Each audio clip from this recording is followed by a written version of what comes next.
Hello and welcome to the Brothers and Sisters Like These podcast. I'm your host, Brother Emiliano. Today our guest is Marine Corps League Detachment 848 member Angela. Angela, welcome to the show. Hey, you just interrupted my snack time. Oh, okay, I was that's getting right. ready to chow down, but I will put them away and catch it when we're done. Would you want to wash that down with something to drink? Well, yeah, I'm doing the mushroom coffee Oh, thing. Lord. Oh, I can, you Marines. Well, listen, Angela, tell us a little bit about Marine Corps League. Well, so the Marine Corps League is an organization that's set up for Marine veterans. All you have to have is honorable discharge, and it is one of the only congressional charted organizations related to the Marine Corps, which was signed by Franklin D. Roosevelt in 1937. So it's a pretty big deal.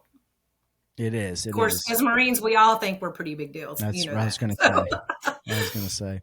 So tell us a little bit about, in general, the mission and the teams and the services of these detachments, and then tell us a little bit more specifically, say post-Helene, about the Henderson detachment. Okay. So basically, it's an organization that tries to help their fellow Marines or FMF Navy personnel, also family members, because we do have associates. They're not auxiliary, they're associates. So it's to help everybody with the camaraderie, the storytelling, just to have a place to be as a Marine, because we can pick on each other, and this is all branch of services, obviously, and we can play Hollywood versus Paris Island. But when it comes right down to it, we're all Marines, especially if some airman or somebody else tries to jump in there. But it's just a way to continue on with that brotherhood, the Semper Fidelis, and everything that the way the Marine Corps started. And I actually, I recruited my recruiter into our Marine Corps League here in town. So, and we also help families. You said the Helene. We help families outside of the Marine Corps League. As a matter of fact, we had our annual picnic, and we give to the Veterans Healing Farm.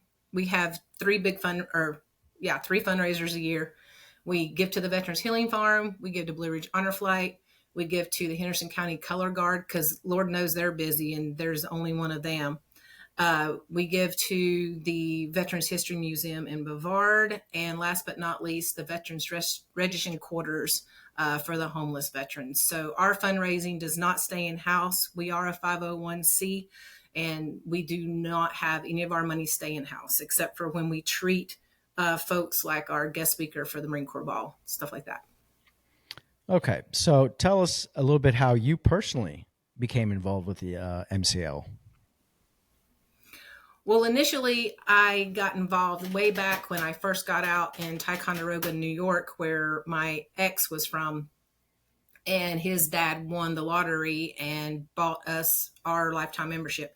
So I've been a lifetime member for a long time. I've just never been involved. I came back here to Hendersonville, and I was just wanting to get involved with anything and everything that I could to try to feel accepted and try to get involved with things. I did not get involved with the Marine Corps League as soon as I did other activities because, and I guess this might sound bad to some folks, but it just seemed like a bunch of grumpy old men sitting around. And I looked in the room, and I was going to be, once again, the only female. I was very young compared to most. And it wasn't that I didn't feel welcome. It's just that I knew that I would not fit in, so to speak. And later on, when a little bit of personnel changed, I got in there, and I'm ready to rock and roll. And I think that we need to get more involved and try to get some of the younger generation in. And I think that as we do that, our fundraisers will be more fun. They'll be branch out. We do a golf tournament right now. May the 4th is coming up, and may the 4th be with you this coming May. We're going to be doing that. If I can get my way, Darth Vader's going to meet everyone as they come in the gate, because I just think it'd be funny. We do have our 250th Marine Corps Ball coming up, and we just recently did a poker run. and we're going to start playing, hopefully start playing bowling and bowl right after our meetings. We may have to start having some of our meetings at the bowling alley just to, have the families come, because not everybody wants to sit in a meeting, and we want to just try to have it more fun and just make it more family oriented as we can. That's an As excellent the idea. 501c rules allow us to, let's be clear. So there's certain things we have to talk about during meetings. So Absolutely, and that's a great thing to bring up is you as a female veteran, being Gulf War combat veteran, having the new generation of GWAT and Desert Storm veterans come in, having females come in, and also looking at how they can be engaged more at meetings, at other events. So good for you, and we'll they're definitely. younger, they have younger family members. So yeah, So now very you important. mentioned about this 250th Marine Corps birthday, and you guys, like most organizations, have an event. So let's talk a little bit about the Marine Corps birthday and then what you guys are specifically doing in Hendersonville. So on November 10th, the Marine Corps turns 250. Not the Marine Corps League, but the Marine Corps. And once a Marine, always a Marine. Right now, we have retired Sergeant Major Yolanda Mayo coming from Camp Lejeune. She and I met when I was a Marine. I never had the honor of serving with her or under her, but she and I were involved with theater, believe it or not, after it was called Lejeune After Hours. And she and I were on stage together in The Wizard of Oz. She was actually the Wicked Witch, fairly really good one too. So, and then we also did Grease together, and she was Rizzo, and I was Patty Simcox. But anyway, so we met that way, and just she was great. I mean, I don't know how she was to work for. I can imagine that she was just as great. She's driving from Camp Lejeune to be our guest speaker. We've got one more hoop to jump through at Kenmere Country Club, which is where we're going to have it, to have a cannon firing salute at the end of the night. So we're trying to make it big. It's 250. We're trying to make it big. And so I've We've read got your Bavard. Go ahead. Well, I just read your program. I see you guys have, a cash bar, a silent auction, colors, missing man table ceremony, your dinner, your speaker, what is it, Marine of the Year, and cake cutting and closing. So it's going to look like quite the event. That is correct. We've got the Bavard Junior ROTC, who is the Marine Corps unit, coming in to do our colors. So we're really looking forward to it. Okay. So you mentioned a few other events and occasions that you guys have on your radar. Is there anything else you want to mention to the listeners? We have a May 4th is our golf tournament, also at Kenmere. And if you're familiar with Kenmere at all, you know that you cannot play unless you're a member. So it's well sought after course to play on. And on May 4th, we will be doing a shotgun start at noon, best ball. And we don't know, we haven't got our poker run date set yet. We haven't done that. We do have a Christmas party coming up, but that's closed. Our November event is November the 1st. It's the very 1st of November. It's the first Saturday. And this is for the first time, because it's 250. We're going to open it up to all branches of service. We're going to open it up to the general public. I have asked Jeff Miller of Blue Ridge Honor Flight to be there, and Joanne and a couple others that's involved on the board, because I also sit on the board of Blue Ridge Honor Flight.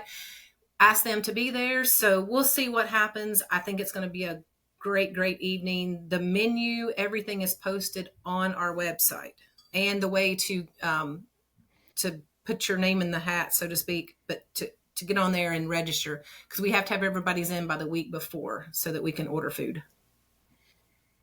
Okay, so to be part of this, we have the deadline of a week before, and you have to RSVP through your website. Okay, so Angela, how can listeners get in touch with Detachment 848? You can go online, and it's Blue Ridge Detachment Marine Corps League 848, and it'll take you, anything close to that will take you to our webpage, and you can actually do your application for the ball. You can give me a call personally, 808-2427. I'll be happy to pick up the phone. I'll be happy to take your information over the phone. I've got a Square on my phone. You can go ahead and pay for everything, be done with it. We have a form also that's online that you can print out. And at the bottom of the top of the form is going to take you to the website. The bottom of the form is going to take you to how you can pay. Alrighty. So talking again about the 250th birthday event of the Marine Corps, we need to have the listeners reserve a seat at least a week before so that you guys can do your planning for the catering. Correct. You want to be able to eat. We want to have enough food for everybody. And that will be done through the website or even through directly contacting you? Correct. Okay. And we can put up that information too at the end. I'm fine with that. Okay, we will. And you've opened it up for this occasion to all branches and all civilians. So if there are people who don't necessarily have a direct tie to the Marine Corps, but want to feel, a sense of camaraderie, community camaraderie, they're more than welcome to participate. If you were to give our listeners a call to action as, a female, younger generation Marine Corps veteran, especially with these Marine Corps leagues, what would that call to action to our listeners be? Go ahead and join your Marine Corps League if you have one locally to you, because if you're not in the room, in the mist, doing the work, you're not making the change.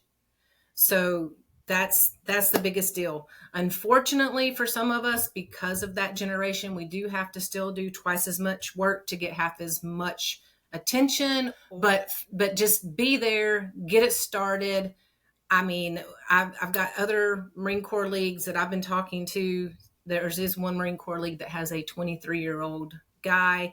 It's just, we've got to get in there. We've got to start making progress from the inside. There's nothing you can do from the outside talking about, well, I don't want to do that because this, and this.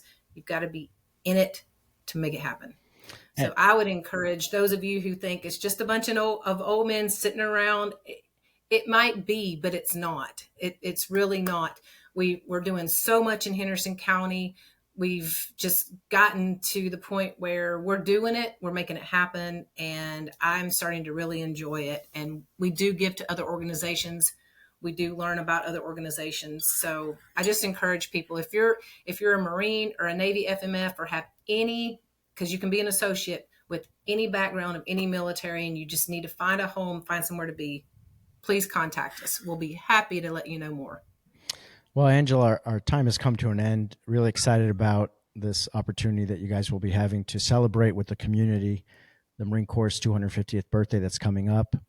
And as always, to our guest, the last word. Just for those of you out there, Semper Fi, find a place, be a patriot somehow, be an American, just go out there and be proud of who you are. Thank you. Take care. Thank you.